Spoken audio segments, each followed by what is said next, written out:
Nosso estudo de hoje está na primeira epístola a Timóteo, capítulo 6, versículo 6. Mas é grande ganho a piedade com contentamento. São palavras de Paulo. Emmanuel vem comentar na lição 107 do livro Pão Nosso. Piedade. Fala-se muito em piedade na terra, todavia, quando assinalamos referências a semelhante virtude, dificilmente discernimos entre compaixão e humilhação. Ajudo, mas esse homem é um viciado. Atenderei, entretanto, essa mulher ignorante e má. Penalizo-me, contudo, esse irmão é ingrato e cruel. Compadeço-me, todavia, trata-se de uma pessoa imprestável. Tais afirmativas são reiteradas a cada passo por lábios que se afirmam cristãos. Realmente, de maneira geral, só encontramos na terra essa compaixão de voz macia e mãos espinhosas. Deita mel e veneno, balsamiza feridas e dilacera. Estende os braços e cobra dívidas de reconhecimento. Socorre e espanca, ampara e desestimula. Oferece boas palavras e lança réptos hostis. Sacia a fome dos viajores da experiência com pães recheados de fel. A verdadeira piedade, no entanto, é filha legítima do amor, não perde tempo na identificação do mal. Interessa-se excessivamente no bem para descurar-se dele em troca de ninharias e sabe que o minuto é precioso na economia da vida. O Evangelho não nos fala dessa piedade mentirosa, cheia de ilusões e exigências. Quem revela energia suficiente para abraçar a vida cristã, encontra recursos de auxiliar alegremente. Não se prende às teias da crítica destrutiva e sabe semear o bem, fortificar-lhe os germes, cultivar-lhe os rebentos, esperar-lhe a frutificação. Diz-nos Paulo que a piedade sem contentamento é grande ganho para a alma e, em verdade, não sabemos de outra que nos possa trazer prosperidade ao coração. A primeira observação que eu faço desse texto aqui de hoje é que o Paulo, ou melhor, Emmanuel, em muitos momentos, ele parece se incluir também, né, nas críticas que ele está fazendo. Ele diz que todos nós aqui na Terra temos uma dificuldade muito grande com o tema piedade. Ele se coloca também.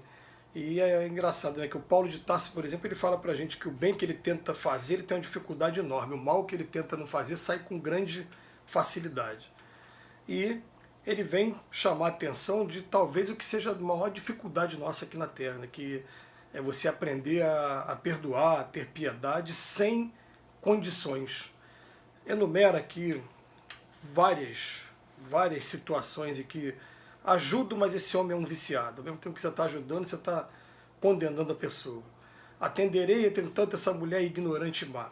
A sentença que tem no Evangelho para a gente, em primeiro lugar, que chama a nossa atenção para efeito de estudo, é que com a medida que você julga, você também será julgado. Aí, como é que a gente pode interpretar isso? A melhor maneira de a gente interpretar isso?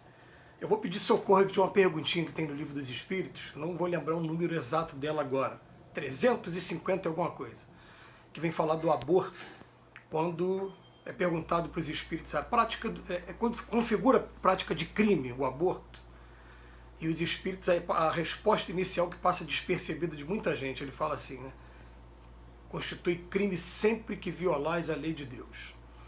Então ele está falando o seguinte, está falando que constitui crime não só o aborto, mas o egoísmo, orgulho, vaidade, falta de perdão, e tudo que você imaginar que esteja violando a lei de Deus.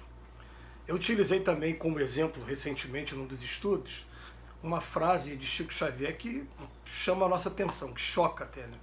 O Chico Xavier falou que criminosos somos todos nós quando somos descobertos. Que se a gente parar para analisar aqui na Terra, como não existe ninguém perfeito na Terra, e os espíritos afirmam para a gente, ninguém vai morrer também perfeito. Ninguém vai chegar agora no plano espiritual falando, concluir todas as etapas, não. Eles chamam a nossa atenção que a gente tem que identificar qual é a prova que a gente está vivendo agora, qual é a expiação que a gente está vivendo agora e procurar obter o êxito, obter uma aprovação, obter um rendimento satisfatório nessa prova que a gente está vivendo agora. Mas perfeição não vai ter. Então, como aqui na Terra todo mundo tem uma dose exagerada aqui de egoísmo, de vaidade, de orgulho, é natural que a gente fica enxergando o tempo todo o cisco no olho do outro, esquecendo que tem uma trave no nosso, como diz Jesus também. Estou falando isso para dizer que essa é a dificuldade que a gente tem de aprender a lidar realmente com o perdão sem condições, como Emmanuel está trazendo aqui para a gente. Ele fala, realmente, de maneira geral, só encontramos na Terra essa compaixão de voz macia e mãos espinhosas. Está falando de maneira geral, tem exceções? Tem exceções. Eu me lembro aqui de uma vez do Gandhi, por exemplo, ter feito uma declaração que é impactante também. Ele vem falando assim, né, que ele, para poder sentir raiva de alguma coisa, ele tem que ficar chateado, tem que ficar magoado. E ele falou que não se sentiu magoado em momento nenhum com tudo que aconteceu na vida dele. Ele conseguia entender que aquela pessoa que estava praticando aquela atitude contra ele era um doente, como nós somos doentes quando agredimos alguém. Então, é claro que a gente vai pegar aqui textos do Evangelho em que Jesus vem falando que se bater numa face você tem que aprender a dar outra, que se pedir a capa, dá a túnica também, se exigir que você caminhe 1000 passos, caminhe 2000, isso serve muito para a família, por exemplo, né? Familiar difícil, está exigindo 1000 passos, caminha 2000 com ele. Mas ele também fala nos 70 vezes 7, que na verdade nem é original do cristianismo, isso é do hinduísmo. No hinduísmo falava-se que não deveria se perdoar 7 vezes, não, é 70 vezes 7. E Cristo repete, em um determinado momento, o que os hindus lá na Índia já falavam. A necessidade de perdão, ela já vem ecoando para a gente há muito tempo. E eu vou trazer aqui um exemplo prático aqui dentro da doutrina espírita para a gente poder analisar melhor essa questão do perdão. A questão do perdão, né, eu costumo utilizar até com certo sucesso nos estudos, costuma ter esse efeito bom, né, quando você pega para ver o livro nosso lá, que é o carro-chefe da obra de André Luiz, dos 26 livros que André Luiz escreveu, foi o primeiro. E o André Luiz fala o seguinte, fala que quando ele chegou a obter permissão para ir na casa dele, depois de ter desencarnado e ficado um bom tempo lá do outro lado da vida, para visitar a família dele, ele encontra a mulher dele com outro marido, e na hora bate a raiva, bate o ciúme, e de repente ele imediatamente vai parar numa região de sofrimento. Não ficou muito tempo, porque ele ainda estava com os conceitos que ele trazia ainda do nosso lar muito fresco nele, então ele conseguiu ainda, né, respirar fundo e sair daquela situação. Mas aquilo deixou um aprendizado que está ali implícito, que algumas pessoas não percebem.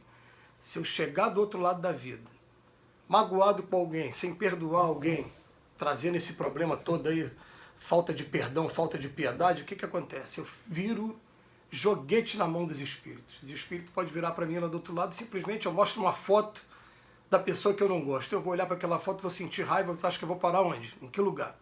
Vou parar lá naquela região de sofrimento. Por quê? Porque do outro lado, é igual acontece com a estação de rádio, quando a gente muda de estação de rádio, quando eu sinto raiva, rancor, ódio, esse tipo de coisa, eu mudo a minha sintonia e vou parar lá naquela região, porque lá não tem corpo físico, lá é só mental. A minha mente faz sintonia com aquilo que eu estou buscando. Então, é uma coisa assim para a gente começar a pensar, né? Quando um amigo lá da nossa casa, o Dr. Adolfo, ele fala para a gente o seguinte, né? Perdoar antes de qualquer coisa é uma atitude inteligente. Você está fazendo bem a você mesmo. Não estou nem querendo entrar agora em referência aos malefícios que ele provoca no corpo físico, que hoje a ciência já está mostrando para a gente os efeitos da pessoa que não perdoa, que guarda mágoa.